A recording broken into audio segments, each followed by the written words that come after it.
મિત્રો આપ જોઈ રહ્યા છો વાયએનએન ન્યૂઝ. હું છું એન્કર અર્પિતા પટેલ. હવે જોઈએ આજના મુખ્ય સમાચાર. કોર્પોરેશનમાં સયાજીગંજ ધારાસભ્યએ રચ્યો ઇતિહાસ. સ્ટેન્ડિંગ કમિટીમાં તાજેતરમાં આરસીસી રોડનો પશ્ચિમ ઝોનનો મંજૂર થયો હતો ઇજારો. 8 કરોડનો સોસાયટીમાં 80-20માં આરસીસી રોડ બનાવવાનો મંજૂર થયો હતો ઇજારો. સયાજીગંજ ધારાસભ્ય કેયુર રોકડિયાએ એક જ દિવસમાં 8.80 કરોડ ઉપરાંતના મૂક્યા આરસીસીના કામો. વોર્ડ નંબર 8, 9 અને 11ની મળી 74 સોસાયટીમાં આરસીસી રોડ બનાવવા મૂકી ફાઇલ. ધારાસભ્ય કેયુર રોકડિયા 80 લાખની પોતાની ગ્રાન્ટમાંથી આરસીસી રોડ માટે કરી ફાળવણી. આરસીસી રોડ માટે સરકાર 70%, કોર્પોરેશન 10% ઉપરાંત ધારાસભ્ય અને કાઉન્સિલર કેયુર રોકડિયાએ પણ ફાળવ્યા 10% લેખે 80 લાખ. છેલ્લા 3 મહિનાથી સોસાયટીઓના આરસીસી રોડ મામલે કરી હતી તૈયારીઓ. બાકી રહેલ સોસાયટી માટે ઇજારાની રકમ વધારવા મ્યુનિસિપલ કમિશનરને કરી હતી રજૂઆત. Reporter Rahul Rajput, YNN news, Vadodara.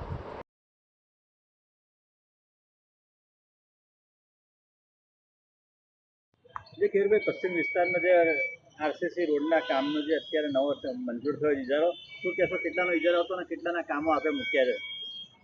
RCC road 80-20ની અને સોસાયટીઓમાં આરસીસી રોડ 80-20માં મંજૂર થાય એ સરકારની મહત્વકાંક્ષી અને ખૂબ લોકોને ફાયદો કરાવતી આ યોજના. સોસાયટીમાં રોડ રસ્તાનું ધોરણ સારું થયું, સ્વચ્છતાનું ધોરણ સારું થયું. ત્યારે પશ્ચિમ ઝોનનો કોર્પોરેશને 1 અઠવાડિયા પહેલાં 8 કરોડ રૂપિયાનો ઇજારો મંજૂર કર્યો હતો. આજે અમને જણાવતા આનંદ થાય છે કે પશ્ચિમ ઝોનની સયાજીગંજ વિધાનસભામાં જે વોર્ડ આવે છે 8, 9 અને 11નો થોડોક ભાગ, એટલે 40% વિસ્તારની અંદર જ અમે એક જ દિવસમાં આ 8 કરોડનો ઇજારાની જે રકમ થાય એની સામે 8 કરોડ અને 83 લાખ, આશરે 74 જેટલી સોસાયટીઓની અંદર અમે આ કામો લખીને આજે કોર્પોરેશનને સુપરત કરી દીધા છે. એની સાથે જે વધારાના કામો છે અને પશ્ચિમ ઝોનની જ બીજા અકોટા વિસ્તારના સોસાયટીઓ જે છે એ વિસ્તારની સોસાયટીઓ માટે આ ઇજારાઓ વધારવાની જરૂર છે. ત્યારે અમે આની એક્સટેન્શન પણ તાત્કાલિક કમિશનરે કરવું જોઈએ એ રજૂઆત પણ આજે કમિશનરશ્રીને, મેયરશ્રીને અમે રજૂઆત પણ કરી છે. લોકો સુધી અમારા વિસ્તારના કોર્પોરેટરો, ધારાસભ્ય કે સાંસદ હોય, આ તમામ લોકો સુધી પહોંચીને લોકોની સોસાયટીઓમાં જે વિસ્તારમાં સોસાયટીમાં કામ હજુ બાકી હોય આરસીસી રોડના, એ કરવા માટેનું આ આખું આયોજન અમે આજે કર્યું છે. ખાસ કરીને કેટલા ટાઈમથી કસરત કરતા હતા સમગ્ર મામલે?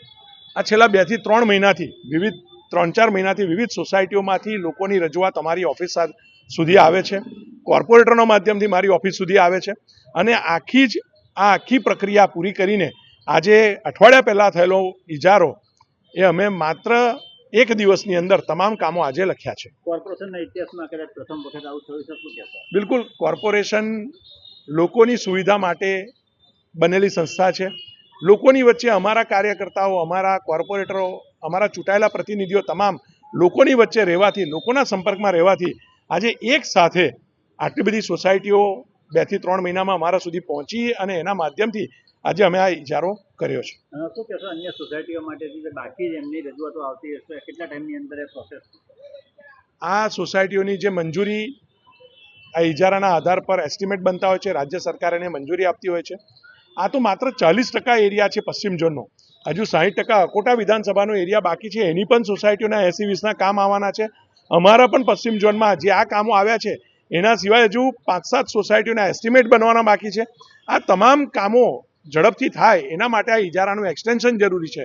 તો અમે એ પણ લાગણી આજે કમિશનરને વ્યક્ત કરી છે. 80-20ના કામમાં આપના ધારાસભ્ય તરીકેનો ફંડ કેટલો? જે પણ સરકાર 80-20ના કામની અંદર 70% રાજ્ય સરકાર આપે છે, 10% વડોદરા મહાનગરપાલિકા આપે છે અને 20% નાગરિકોએ કાઢવાના હોય છે. પણ એ 20%ની અંદર જરૂરિયાત મુજબ કોર્પોરેટર, ધારાસભ્ય પોતાનો કોટા વાપરતો હોય છે. 8 કરોડના કામની અંદર ધારાસભ્ય તરીકેનો મારો કોટા, કોર્પોરેટર તરીકેનો અને ફોડવારીનો આ તમામ કોટા આમાં વાપર્યો છે. Subscribe now and press the bell icon. Never miss an update.